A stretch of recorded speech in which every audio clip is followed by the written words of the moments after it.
Hello, Humble Bakers. So, samahan nyo kaming gumawa ng croissants. So, by the way, if bago ka lang sa page ko, I'm Chef Jordan and gumagawa ko ng mga frozen croissants. So, I also sell frozen croissants and paano syokola. So, message mo ko if you're interested.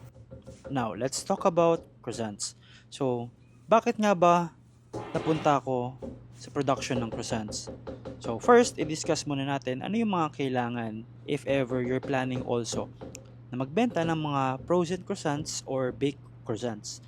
So, unahin natin dyan yung aircon sa kitchen. So, you have to make sure na malamig yung kitchen mo since we're going to deal with lots of butter.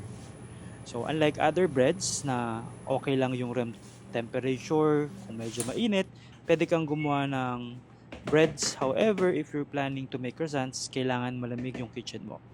Like in my case, dalawa yung aircon ko dito na split type, 2.5 HP, and sabay ko yung ino-on kapag meron kaming production ng croissants. So aside from that, kailangan mo din ng magandang quality ng spiral mixer. Pwede bang gamitin yung planetary mixer?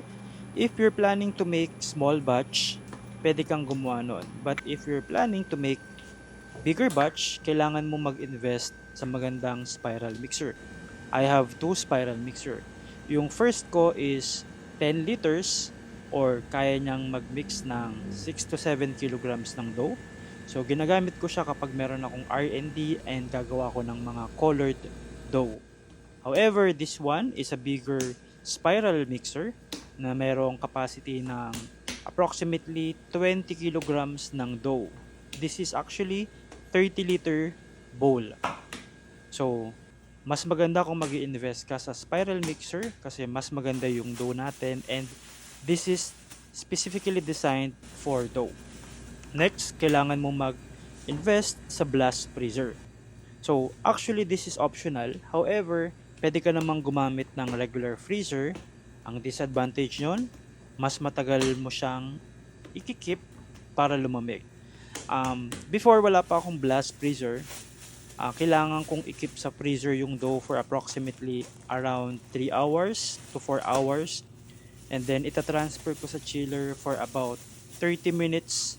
So, aabutin ka ng 4.5 hours bago mo magamit yung dough for lamination. However, nag-invest ako sa blast freezer. So, isasaksa ko lang yung blast freezer habang nire-rest yung dough, katulad nito. For 30 minutes ko siyang i-on, ilalagay ko yung dough for 30 minutes. And then after that, papatayin ko na yung blast freezer or ito turn off. So, ready na yung dough. So, it makes your production much more smoother.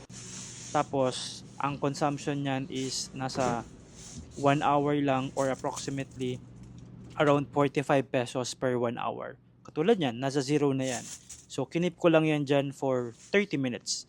It will help sa production nyo, especially kung madami. Next, kailangan mo mag-invest sa laminating machine or dough sheeter. If bago ka lang and gusto mo munang mag-produce ng konti lang, pwede kang mag-invest sa manual folding laminating machine. If interested ka, pwede mo akong i-message. Or if gusto mo mag-invest sa malalaking dough sheeter na electric, katulad nung sa akin, pwede mo rin akong i-message. So, mas mapapadali yung production nyo since meron ka ng electric dough sheeter. Aside from that, you have to make sure na knowledgeable ka talaga and kailangan mo mag-practice. Maraming butter yung croissants, mas madali siyang lumambot. So, isa sa mga importante dito is temperature ng kitchen. That's why dun sa una kong binanggit, kailangan mo talaga ng aircon. By the way, yung temperature ng kitchen ko dyan is nasa 15 to 17. So, ganun siya kalamig. Then after that, kailangan namin siyang i-freeze for at least overnight and nilalagay ko siya sa plastic at bina-vacuum seal. So, bakit ko siya bina-vacuum seal? This is to make sure na less lang yung moisture or yung air sa loob para mas matagal yung shelf life. Second is para maging stackable. And lastly, kailangan mo ulit siyang i-keep ng freezer for storing. Yun lang. Sana meron kayo natutunan. Salamat.